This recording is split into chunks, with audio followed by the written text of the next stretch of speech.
નમસ્કાર, આપ જોઈ રહ્યા છો નેશન પ્લસ ન્યૂઝ. હું છું આપની સાથે હેતલ ભગત.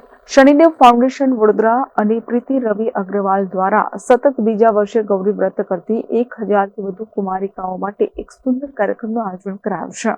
શનિદેવ ફાઉન્ડેશન વડોદરા અને પ્રીતિ રવિ અગ્રવાલ દ્વારા સતત બીજા વર્ષે ગૌરી વ્રત કરતી 1000થી વધુ કુમારિકાઓ માટે એક સુંદર કાર્યક્રમનું આયોજન કરાયું છે. વડોદરા સ્થિત બંસલ મલ્ટીપ્લેક્સમાં જાગરણ નિમિત્તે તેમને વિનામૂલ્યે સિતારે જમીન પર ફિલ્મ બતાવવામાં આવી. આ દીકરીઓને કેળાની વેફર, કેળું અને પાણીની બોટલ પણ આપવામાં આવી છે, જેથી તેઓ આ જાગરણનો અનુભવ આનંદપૂર્વક માણી શકે. ફિલ્મ જોઈને દીકરીઓના ચહેરા પર છવાયેલી ખુશી ખરેખર જોવા જેવી હતી. ગૌરી વ્રત, જેને મોળાકત વ્રત તરીકે પણ ઓળખાય છે, તે અષાઢ સુદ તેરસથી શરૂ થઈને 5 દિવસ સુધી ચાલે છે. આ વ્રતમાં કુમારિકાઓ ભગવાન ભોલેનાથ અને માતા પાર્વતીની ભક્તિભાવપૂર્વક પૂજા કરે છે. એવી માન્યતા છે કે આ વ્રત કરવાથી દીકરીઓને ભવિષ્યમાં સારો, સુયોગ્ય અને ગુણવાન વર મળે છે. તેમજ તેમના પતિના લાંબા અને સ્વસ્થ આયુષ્ય માટે પણ પ્રાર્થના કરવામાં આવે છે. આ વ્રત દરમિયાન દીકરીઓ અનાજ અને મીઠાનો ત્યાગ કરીને માત્ર ફળ, દૂધ અને અન્ય મોળા પદાર્થોનું સેવન કરે છે. 5 દિવસ સુધી ચાલતું આ વ્રત કુમારિકાઓને ધાર્મિક શ્રદ્ધા, સંયમ અને સમર્પણનો પાઠ શીખવે છે. વ્રતના છેલ્લા દિવસે દીકરીઓ રાત્રિ જાગરણ કરી ભજન કીર્તન કરે છે અને ભગવાન શિવ પાર્વતીના આશીર્વાદ પ્રાપ્ત કરે છે.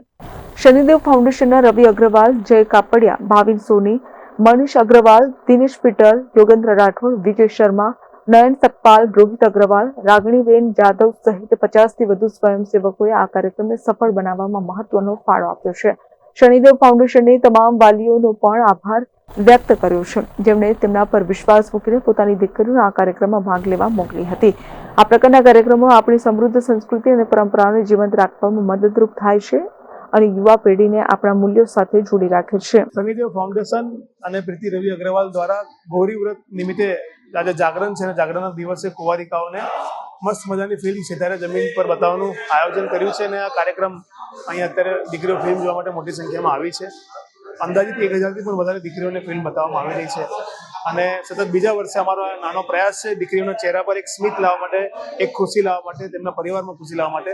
કારણ કે 5-5 દિવસ એ લોકો શિવ પાર્વતીની પૂજા કરીને જે વ્રત રાખતી હોય છે અને તેમાં તેઓ જે નકોડા ઉપવાસ, જે કહેવાય કે જે મીઠું તેમાં ન ખવાય અને ડ્રાય ફ્રૂટ છે, ફ્રૂટ છે, એ બધું ખાઈને એ લોકો ઉપવાસ કરતા હોય છે, ત્યારે તેમને શક્તિ આપવા માટે, તેમનામાં એક ઉત્સાહ વધારવા માટે અમે આ ફિલ્મ બતાવવાનું આયોજન કર્યું છે. ગોત્રી બંસલ મલ્ટીપ્લેક્સ સાથે અત્યારે તમામ દીકરીઓને ફિલ્મ બતાવવામાં આવી રહી છે.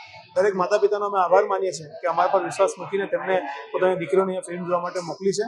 ખૂબ સુંદર મજાની વ્યવસ્થા દીકરીઓ માટે કરવામાં આવી છે. કેળાની વેફર હોય, કેળું હોય કે પાણીની બોટલ હોય, તમામ વસ્તુ દીકરીઓને આપવામાં આવી છે અને અમારી પોતાની દીકરીઓ તે રીતે અમે ધ્યાન રાખીને તેમની કાળજી પણ લઈ રહ્યા છે અને ખૂબ મોટી સંખ્યામાં દીકરીઓ આવી છે. અમારી શનિદેવ ફાઉન્ડેશનની તમામ ટીમનો હું આભાર માનું છું કે તેમના પ્રયાસથી, તેમના મહેનતથી અને તેમના પરિશ્રમથી અમારો આ બીજા વર્ષનો સતત કાર્યક્રમ ખૂબ સફળતાપૂર્વક આજે પસાર થઈ રહ્યો છે. Report nation plus news Vadodara. સમાચારોના સતત અપડેટ મેળવવા માટે અમારી નેશન પ્લસ ન્યૂઝની યુટ્યુબ ચેનલને સબસ્ક્રાઇબ કરો, બેલ આઇકન દબાવો અને જોડાયેલા રહો ફેસબુક, ઇન્સ્ટાગ્રામ અને ટ્વિટર પર.